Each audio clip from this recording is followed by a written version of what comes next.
Lost in Space. Should you watch it? Yeah, maybe, nah. Look, the short answer is only if you are into fairly tame, family-orientated sci-fi with a kid-central cast. Personally, I struggled to get through this series, which is why it took me longer than it should have to make a video about it. The show is not bad so much as it's just not my style. I prefer more complex or gritty stuff aimed primarily at adults. That being said, the show does have some pretty cool moments and it looked fine. So instead of a review, as it's clearly not aimed at someone like me, I will just list some things I liked about it and some things I didn't like. There will be no spoilers, or very few anyway, coming up. Liked the cast. Even though it's kid heavy, they were all fairly decent at acting, and they felt kinda real, like what kids do and how they act, as real as kids in the future could be. Also, they're like super genius kids or something. So yeah, I personally don't love kid central stuff, but the kid cast was good enough for me, and the adults are good. I like Toby Stephens, as I thoroughly enjoyed his performance in Black Sails. He's British, so how do you think he did with his American accent?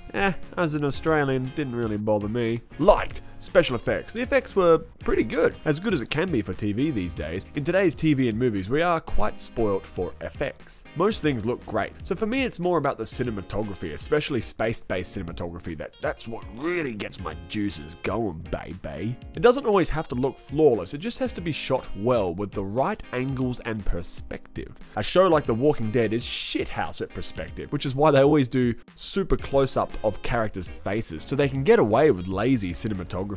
This is really evident in battle scenes, like who's shooting who? There's no fucking idea, because it's all bloody close-ups, mate. A show like The Expanse, however, has superb cinematography, and you can get an excellent understanding of perspective with all their scenes. With Lost in Space, it sits somewhere in the middle. The space scenes are good, and the scenescapes and the effects look good too. Liked. The show has decent dialogue, and mostly believable communication, as believable as science fiction can be, I suppose, with some quite poignant scenes to boot. Some characters die, and there is the odd swear word thrown in there too.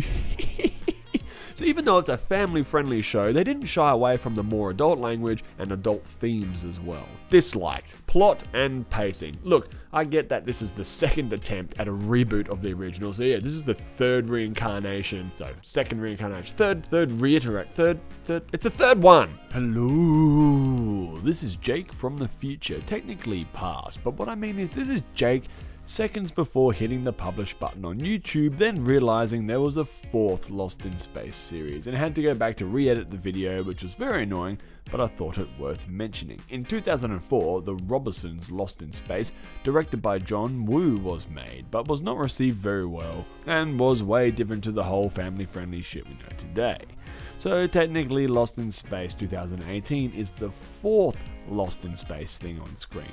That I know of anyway, or can be fucked talking about. Anyway, this took ages to re-edit, so on with the original thing I recorded. So the story is played out a bit, but it doesn't change the fact that we have seen it all before. I can't go into detail without spoilers, but there is very little new anything in this show. There were some interesting things going on that might come up if there is a season 2 that intrigued me a bit, but I feel like the show was a bit of a grind, man. It was a bit too slow and it lacked development, both plot-wise and character-wise. I mean, it did have it there, but it was just too slow. I reckon you could have just cut it all down a fair bit and just pumped it out. Disliked. Dr. Smith. Okay, there's a few characters I didn't like, but I just want to talk about Smith because I don't care that she's a woman. I know a lot of men's rights wankers will go on and on about female leads and black people. Oh no, who gives a shit? The problem with this character is that she lacked motive. At least I couldn't discern one. I don't like characters that are evil for the sake of being evil. She's just a troublemaker to no end, and I found her uninteresting and fundamentally flawed. The acting was fine. The character, however, was broken.